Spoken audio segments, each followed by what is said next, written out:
अस्सलाम वालेकुम दोस्तों, उम्मीद करता हूँ कि आप सब खैरियत से होंगे। हम इस वक्त मौजूद हैं गुजरात में।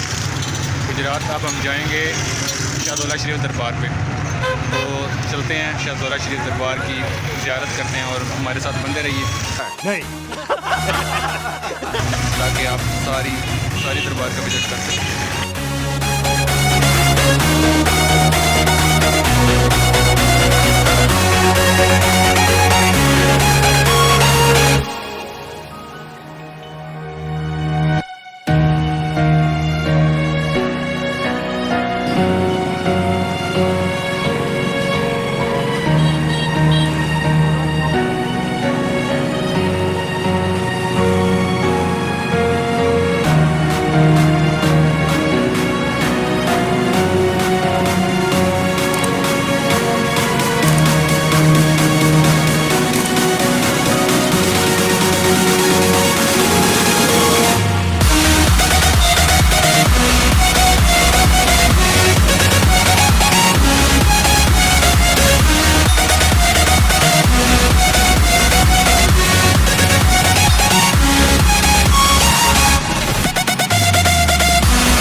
दोस्तों, जैसा कि आप देख सकते हैं हम आगे शाहदौला शरीफ दरबार पे पीछे जो आपको गली नजर आ रही है नहीं। हम एंट्री करेंगे शाहदौला शरीफ दरबार में। मैं और मोहसिन भाई आए हैं गुजरात। आप कौन है ये लोग? कहाँ से आते हैं? हम आपको बताते हैं, सारा बताते हैं। मेरे मोहसिन भाई आए हैं।